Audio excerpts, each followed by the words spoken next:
আর যদি মনে করেন যে না আমি কি বলে আপনার মালয়েশিয়াতে এগুলো কিছু করব না, আমি দেশে কিছু করব, আমি দেশে ব্যবসা করব।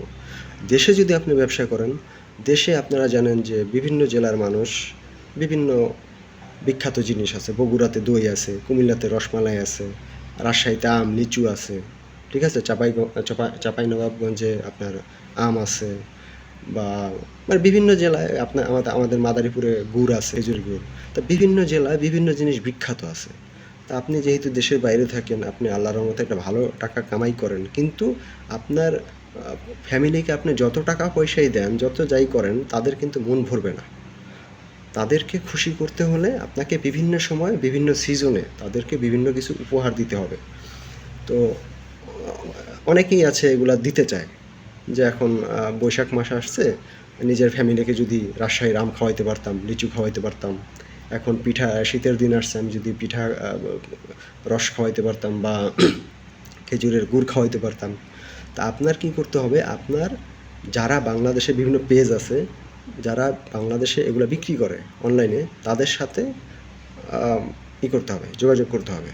তাদের সাথে যোগাযোগ করে যে ভাই আমি আপনার কাছ থেকে আপনার গুড় বিক্রি করে দেবো, আপনার আম বিক্রি করে দেবো, আপনার লিচু বিক্রি করে দেবো, আপনার আপনার যে প্রোডাক্ট আছে ওইটার, বগুড়ার যে দই বা রসমালাই, এগুলোর খুব চাহিদা এই প্রবাসে আছে। তারা তার ফ্যামিলিকে এটা পাঠাতে চায়। তা আপনি সর্বনিম্ন মূল্যে খুব অল্প মুনাফায় আমাকে যদি কমিশন 2% বা 5% কমিশনে দেন, আপনার লাভের যদি 10% আমাকে দেন, আপনার যদি 100 টাকা লাভ হয় আমাকে 10 টাকা দেন, আমি এই প্রোডাক্টগুলো বিক্রি করে দিতে পারবো। কারণ প্রবাসে যারা থাকে তারা মাসে 50-60 হাজার টাকা কামাই করে, তাদের কাছে ওই 1-2-5 হাজার টাকার আম লিচু কলা এগুলো কোনো ব্যাপার না, তারা চাইলেই এগুলো দিতে পারে। কিন্তু এটা সঠিক মাধ্যম না জানার কারণে কিভাবে দিবে, কি করবে না করবে কিচ্ছু পারে না বলেই, আপনি যদি তাদেরকে সাপোর্ট দিতে পারেন যে আমি আপনার কী লাগবে, আমি এটা আপনার ফ্যামিলির বাসা পর্যন্ত পৌঁছে দেব, বিনিময়ে আমাকে বিনিময়ে তার কাছ থেকে কিছু নেওয়া লাগবে না। যেই লোকটার কাছ থেকে আপনি প্রোডাক্টটা কিনে আনবেন, অর্থাৎ পাইকারি, তার কাছ থেকে পার্সেন্টেজ আপনি নিয়ে আপনার একটা ভালো লাভ হলো, ঠিক আছে। এভাবে এটাও কিন্তু একটা ব্যবসা, কারণ যেহেতু তারা পারে না, ওই সাপোর্টটা আপনি দিয়ে দিতেছেন, তার প্রোডাক্টগুলো তার ফ্যামিলি পর্যন্ত পৌঁছাই দিতেছেন। সেখান থেকে ওই বাংলাদেশের যে পাইকারিওয়ালা বা দোকানদার, সে কিন্তু তার প্রোডাক্টগুলো বিক্রি করতে পারতেছে, এই কারণে সে ওখানে লাভে থেকেই আপনাকে একটা পার্সেন্টেজ দিয়ে দেবে। অথবা আপনি যদি চান যে আমি বাংলাদেশে, আপনারা জানেন যে আমাদের প্রিয় নবী রাসূলদের বেশিরভাগ কিন্তু আপনার ছাগল, মেষ পালন এগুলার সাথে জড়িত ছিল। এগুলার মধ্যে আল্লাহর একটা বরকত আছে। এইগুলা ঠিক আছে, দুধ বিক্রি হয়, এগুলা একটা বাচ্চা থেকে, একটা ছাগল থেকে, মেষ থেকে 5-6টা 10টা পর্যন্ত আপনার ছাগলের বাচ্চা হয়।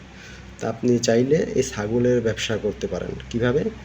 আমি অনেকে দেখেছি বাংলাদেশে যারা ছাগলের খামার দিয়েছে, তারা আপনার বাড়ি, গাড়ি, জমি জামা অনেক কিছু করছে, বাট তারপরও এই ছাগলের ব্যবসা ছাড়তে পারে না, কারণ এটার ভিতরে একটা বরকত আছে, এটা প্রচুর লাভ আছে। সে যদিও অনেক টাকা হয়, এখন বিভিন্ন ফার্নিচারের দোকান, বিভিন্ন অনেক কিছু দিছে, গরু ছাগল, বাট সে ছাগলের ব্যবসাটা ছাড়তে পারে না, কারণ এখানে একটা বিশাল লাভ আছে, প্রফিট আছে। আপনার সঠিকভাবে পালন করতে পারলে, ঠিকমতো ওষুধ দিতে পারলে, ঠিকমতো এটাকে কীটনাশক, ছাগলকে কীটনাশক বা বিভিন্ন টিকা আছে এগুলো দিতে পারলে আপনার এখানে বরকত হবে।